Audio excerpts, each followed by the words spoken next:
Welcome to Just a Minute. Thank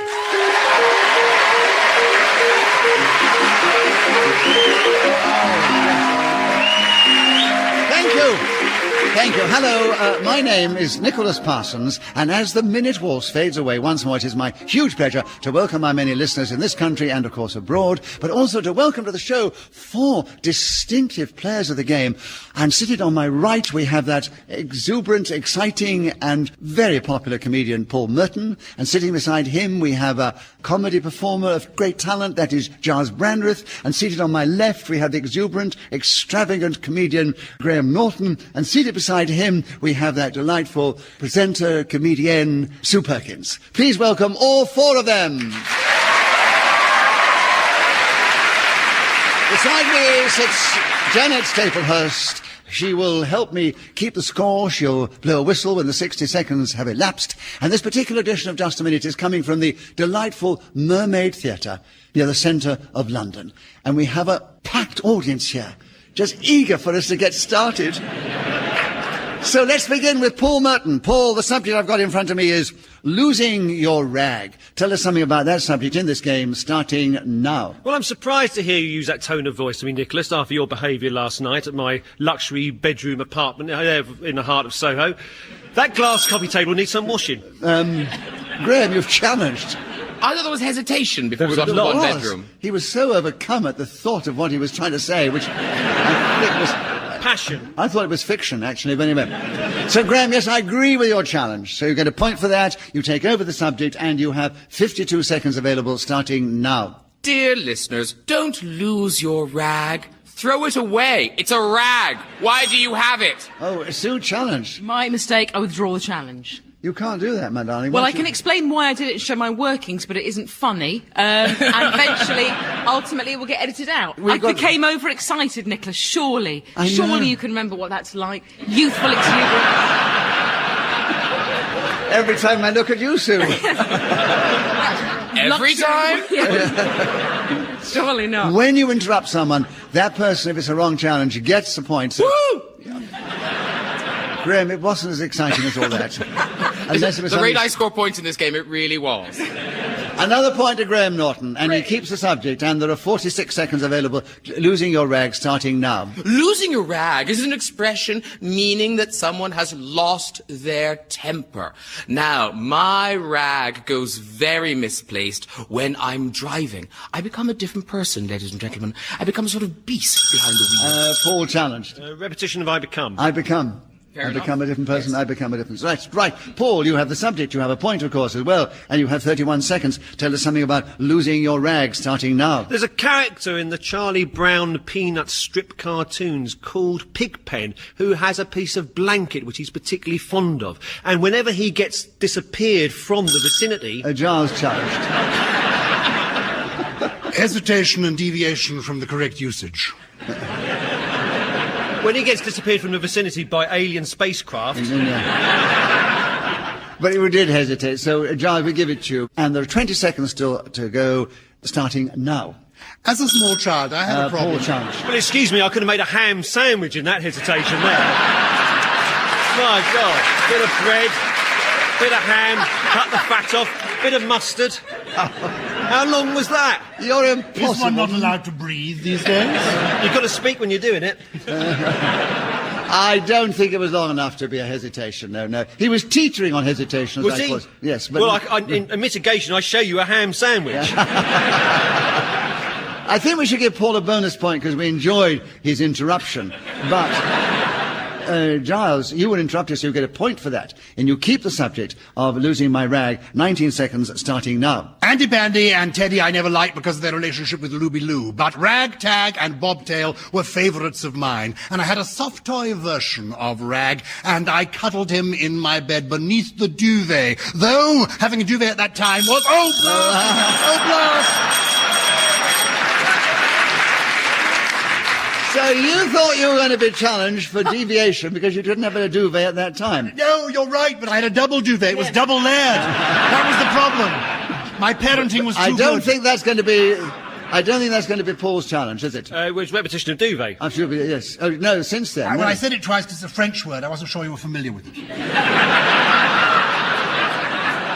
You're just doubling my ignorance. And rudeness doesn't get you any bonus points. No. Yes. Fun does, but Paul, you have the correct challenge. 5 seconds to go, losing your rag, starting now. The first time I really comprehensively lost my rag was at the Epsom...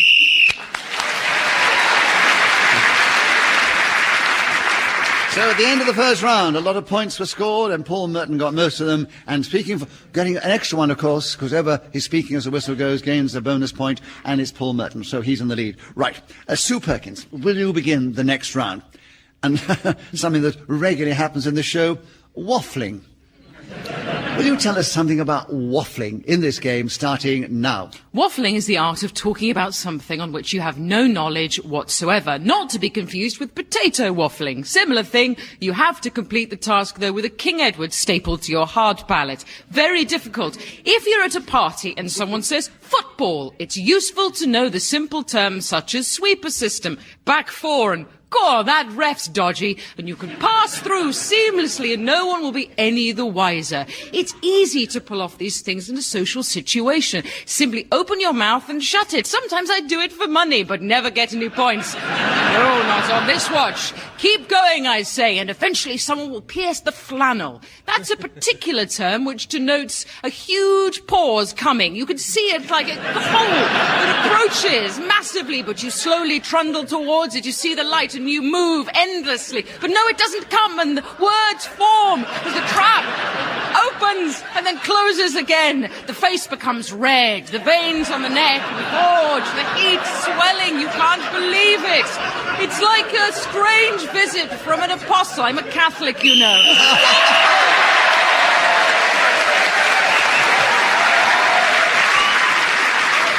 Sue, I have to tell you, you were going so well, and the audience were enjoying it so much, and I should explain to our listeners that she was so animated as she did it, and she had so much gesticulation that I was very mean. I let you go on well over the minute. Yes!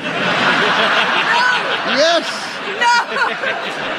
That's why they cheered you so loud. You just got an extra loud round of applause at the end, because they knew what I'd done. I took the whistle out of Janet's mouth, and then I told her to do it. Right, so... in this game, whoever is speaking with this gains that extra point, but also, if you go for a whole round like that, without being interrupted... round 20, does that factor in? 60 well, plus... all right, we'll give you the bonus, but you get another point for not being interrupted, and we'll give you the bonus point because you went over the top. I mean, I allowed you to go over the top. Hasn't happened for a while, and certainly not with such animation. So at the end of that round, nobody else scored any points in that round, which is obvious. But Sue Perkins has now leapt into second place, just 1 point behind Paul Merton. And Gyles Brandreth, we do take the next round. The subject is Teddies. Teddies have been a lifelong enthusiasm, boy. I just saw Paul getting out. I know. The spam. I know. The margarine was already being spread and... I'm catering for 50. So that we can judge whether there is hesitation, I always say you start now. And if the subject is Teddies, you start now. Teddies have been a lifelong enthusiasm of mine, indeed. Paul challenged. Deja vu. Really strong. Just hit me. It's a world I don't begin to understand. Right, another bonus point to Paul because we enjoyed that, but... You and I have a different sense of fun, Nicholas. No, I just like to be fair. And you were interrupted, so you get a point. You mustn't complain. Oh, I don't complain. That's all right. You keep the subject. You're a very good-looking man as well. I know. You don't get any points for flattery. I wouldn't mind. 58 seconds are still left. Teddies, Gyles, starting now. When I was a Member of Parliament, the Prime Minister said to me, your enthusiasm for Teddies is bringing the government into disrepute. I said to him, given the enthusiasms that most of art know, enthusiasms and enthusiasm, one is plural, one is singular.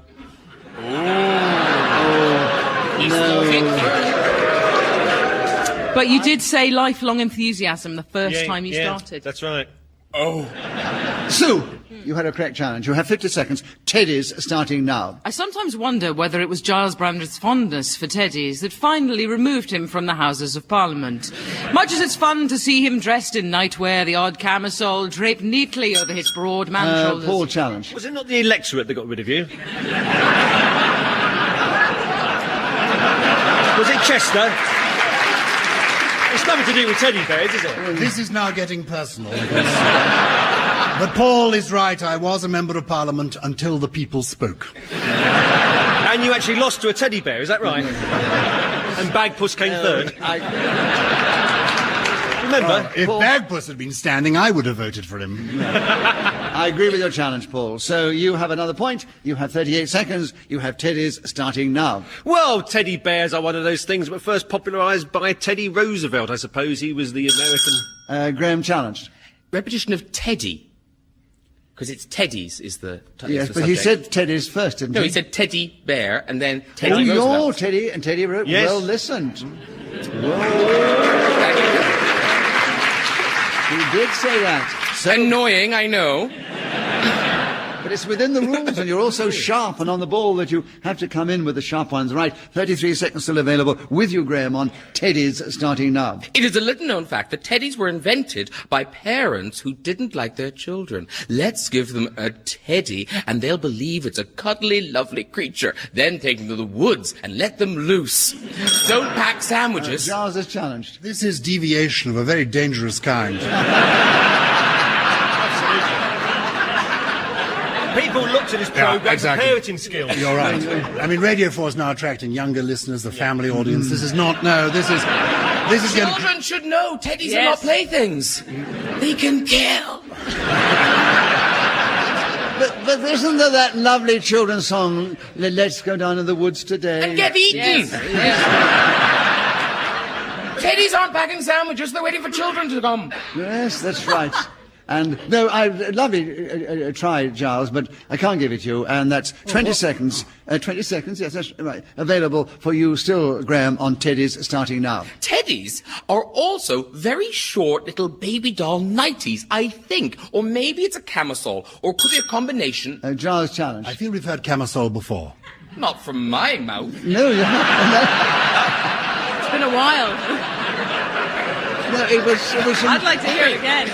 You may have heard it in your life. I don't think we can backtrack it. I don't think there's DNA involved in the repetition process. No, it was from Sue Perkins talked about camisoles in another round. Oh, I'm so sorry. The That's all voices right. are No, you're somewhat listening similar. very well. You're listening well, but your rounds are getting confused. Graham, you have another point. You have 13 seconds. Continue on Teddies starting now. Teddies, I think, were some sort of gang in the 1950s. Don't know much about them, but I'll continue to talk about them nonetheless, because that's the nature of the game. They wore long coats. Paul challenge. Well, they were known as Teddy Boys. They weren't known as Teddies. No, They they were were known as Teddy Teds, Boys. but not I Teddies. know. But if you went down to the woods, they were armed. So you cleverly got in with 5 seconds to go, Paul, on Teddies starting now. If you go down to the woods today, you're in for a big surprise. There's blue and white tape everywhere because the police are down. So Paul Merton was again speaking as the whistle went, gained that extra point and has increased his lead. He's 3 ahead of Graham Norton, and then 1 behind follows Sue Perkins, and then 1 behind Gyles Brandreth. That is the sequence, that is the order as we go into the next round, started by Graham Norton. Tell us, the subject now is how to cheer someone up. 60 seconds as usual, starting now. I always find a super way to cheer someone up is to tell them their parents have died in a bizarre accident involving cling film. And then, as their eyes well up with tears... Gyles I'm challenge. sorry, if this isn't deviation... I mean, this programme should come with a health warning. Can I tell you, my mother is listening. She's already frail. Yes, but what if she was close to cling film at that moment? Yes. It would pull her away Yes, from that. she might have terrible- rolled out too much, and, all I was saying was to cheer someone up. You tell them their parents have died in a cling film accident, and then when they start to cry, you go, only joking, and they laugh and laugh. It's a nice, happy game to play. No, that is sad. I think you're trying to cheer them up through sheer high-powered personal trauma, which can't be the most direct route, surely. Well, they'll be happier than they were at the end of it. No, they won't. They will be deeply sad and deeply disturbed and distressed. They My will not be mistake. So, Gyles, a benefit of the doubt again. Not a doubt again, but you've just got it. You have the subject, 51 seconds. How to cheer someone up, starting now. Her Majesty the Queen often looks glum. Don't be fooled. Goose her and she livens up no end. The Duke of Edinburgh, however, to be entertained, needs to be taken to the Royal Variety performance. That is his idea of a good time. Paul challenge. Nobody's entertained at the Royal Variety performance. Nobody. Ever. And if anybody is, it's certainly not Prince Philip. And he is entertained in a curious way. The things they get up to into the royal box. I know, we've heard that story, Gyles. Do you want to tell it again? No. All right. I have a very difficult decision here because a lot of people do enjoy the Royal Variety performance. I think the year you were on was excellent. None of them are here. And no, it was a good humorous point you made, Paul, which made everybody laugh, but it's not strictly true. Some people do enjoy the Royal Variety performance. So, Gyles, an incorrect challenge. 39 seconds. Still want to be invited back, don't you?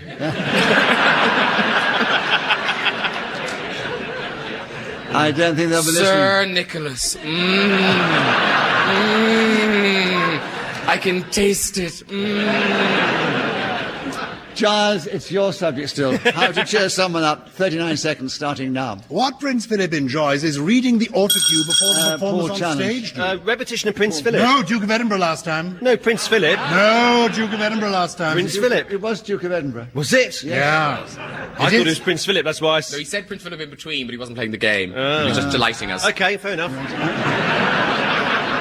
So it's another point to you, Giles. How to cheer someone up. 36 seconds starting now. It takes 7 muscles to smile, but 13 to frown, which is why a tickling stick is very useful when you want to cheer somebody up.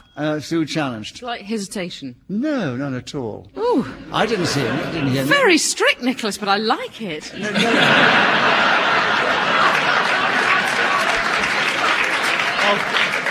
Don't set him off, for God's sake. I'm backing away. I'm backing away. That sounded very sensuous, Sue. I don't know what you're referring to. No, he didn't. He did go in with some fluency, I think, there. So, Giles, I'm still with you on this one. 28 seconds. How to cheer someone up starting now. Ken Dodd is the master of this. He comes tumbling into the room, making you laugh and cheer and feel as though life has become glorious again, because he has this particular knack of getting to the little bits of your body that actually make you roar with chucklingness. And that is such a pleasure. Sue challenged. I'm challenging on chucklingness. Just the man pedant would have certainly buzzed in if someone had said it, so I have to say chucklingness, surely. It's a diddyism. It's not a word. It's a doddyism. It's the sort of thing that Doddy would say. You know, he talks about your chuckle muscles. If going down this route, it's going to end in tears. It is one of the It's things the he sort says, of thing. It is one of the things he says. Yes, along with what VAT? Two things he's going for. Two things. No, it's the sort of thing that Doddy would say if he hasn't already said it. So I really think it would be very unfair to Giles that if I took it away from him. But Paul can have a bonus for his VAT. You can have a bonus because you were interrupted. And he gets a point because he was interrupted. And so you've all got points except Graham. But I'll...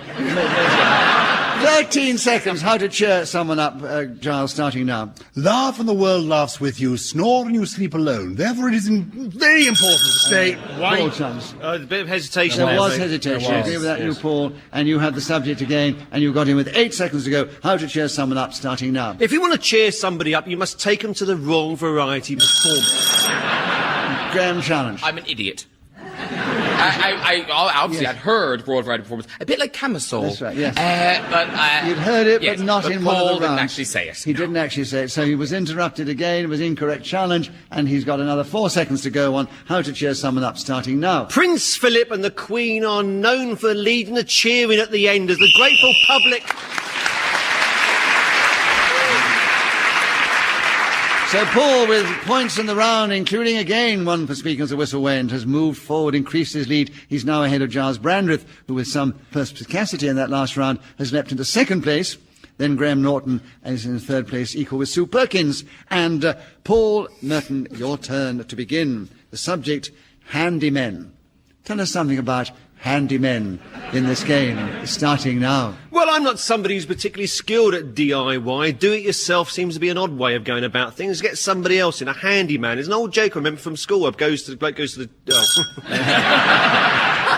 It turns out I don't remember it. I thought I did. Gyles, you press your buzzer first. Hesitation. Yes, 51 seconds. Tell us something about handymen, starting now. Lord Finchley tried to mend the electric light. It struck him dead and serve him right. It is the business of the wealthy man to give employment to the handyman. This is why I've always engaged the services of bright young people who can actually do the odd jobs around the house, particularly, of course, if they look rather attractive, because being Tommy Two-Ways is part and parcel of life as a Conservative.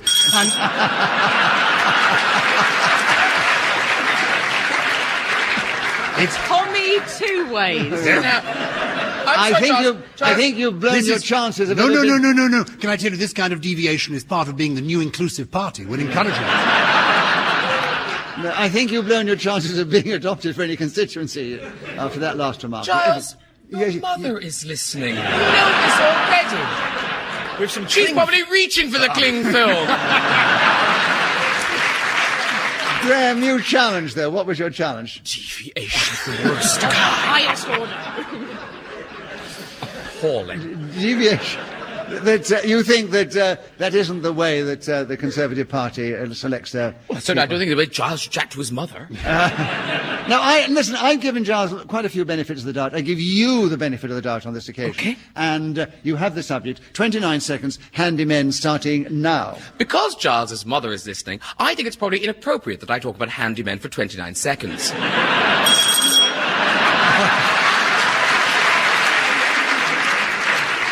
Sue, you challenged. Yes. Yes, hesitation. Yeah, I But loved I'm it. also going to give Graham that bonus point, which he didn't get on the other round. Woo! Sue, you had a correct challenge, so you get a point for that. 23 seconds. Tell us something about handymen starting now. It turns out I can speak about handymen because Giles Brandreth's mother is currently at home wearing a camisole and waiting for me. Turns out she's Tamara Two-Ways. So all fair in love and war. All challenge. I think you find it's Betty both ways. It's got to be. Or Belinda. So what is your challenge? It's Bunty both ways. Bunty both ways. Not Tamara Not Two-Ways. Tamara two ways. Bunty both ways. Well, I think she could have coined another phrase and called it Alison Tamara. anyway. She can Oh, we're getting Deirdre desperate. Yes, we are. Nanette, no way. And I think a lot of... Could we take a quick break? Because I need to telephone my mother to get her retuned to Radio 2. I think there's probably something quite good on the other side. Paul, a bonus point for your remarks there. You were interrupted, Sue. You get a point for that. You keep the subject. 13 seconds, handymen starting now. The brilliant thing about handymen is they will turn up 4 hours later than you expect and immediately demand tea before they've even put a tool to a surface. The important thing to remember is that tool to surface sounded rude. And it made me stop. Tool to surface. Yes. You can't put too many tools to the surface, I'm afraid. Well, yes. Not in just a minute, I mean. Giles, you have the correct challenge, and you only have 2 seconds to go. You've got handymen back starting now. The tattoos are the thing that I find exciting. Paul challenged. What? Slight hesitation. Would you like a vol au vent? Are those fairy cakes? Yes, those are fairy cakes You there. made a vol au vent and a ham sandwich. No. Giles, another point. 1.5 seconds on handymen starting now. Handymen were amazing!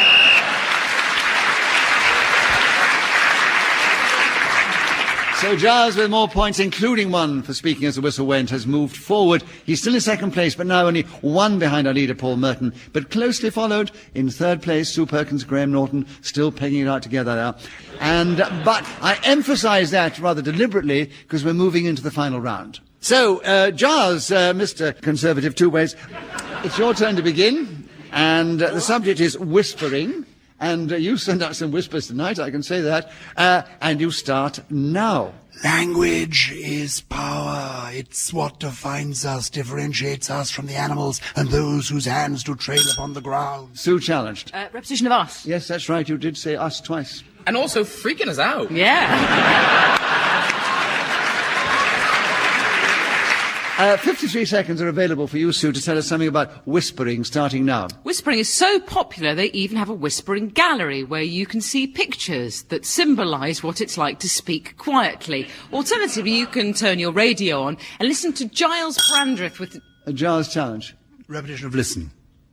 Yes. Aghast. You can say that you were there the night. And I repeated, listen. 41 seconds, Gyles. I love you, Whispering, Brandreth. starting now. Hush, tush, whisper who dares. Graham challenged. Wasn't a repetition of Hush? No, he said tush as well. Hush, Oh, did he? tush. Oh, sorry. I couldn't hear him.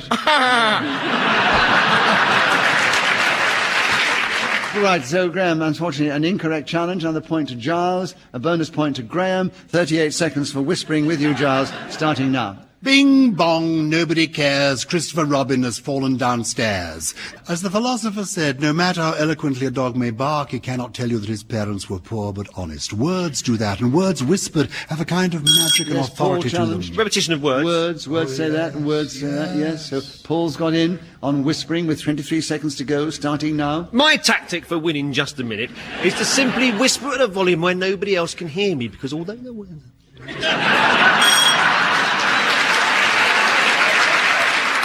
Gyles, you're challenged. Well, my mother thought it was a hesitation because she couldn't see his lips moving. No, we could see his lips moving. A difficult challenge for me, because I know he was actually speaking. Yeah, I was. But we couldn't hear him. No, it's not- hesitation, repetition, deviation, not volume. We have to hear you, so I have to give the benefit of the doubt to Gyles, but we give a bonus point to Paul, because we did enjoy what he contributed to the show. And Gyles carries on for 13 seconds on Whispering, starting now. Whispering, of course, has to be done very quietly, but if it is done silently, it doesn't count at all. Paul challenged again. He's stealing my material. I'm known as the Whispering Man on the radio. Another bonus point, but Gyles has got another point because he wasn't deviating from the subject. 9 seconds, Whispering, Gyles, starting now. It has been whispered that Nicholas Parsons was brought up on Muffin the Mule, but I think, in fact, that his childhood favourite was probably Dobbin the Donkey. Anyway, the perversity... So I'll give you the final score. Sue Perkins, who hasn't played the game for quite a while, but gave tremendous value, especially that great round of solo round. Yeah, it's came forgotten now the only scores are out, just isn't in it? fourth place. A magnificent fourth place. Best fourth place we've ever had, actually. Yes. And only one Where's the point. cling film? Only 1 point behind Graham Norton, a brilliant third place. But out in the lead, together, equal, were Gyles Brandreth and Paul Merton. So we say, you two are the winners this week. Thank you, thank you. Well, we do hope you've enjoyed this edition of Just a Minute. It only means we say thank you again to these 4 wonderful players of the game. Paul Merton, Graham Norton, Sue Perkins, Gyles Brandreth. I thank Janet Staplehurst for the way she blew her whistle and helped me with the score. We are indebted to Ian Messiter, who created this game. We thank our producer, Claire Jones. We are indebted to this lovely audience here. Thank you for your applause. Hope you've enjoyed it. Tune in the next time we play Just a Minute.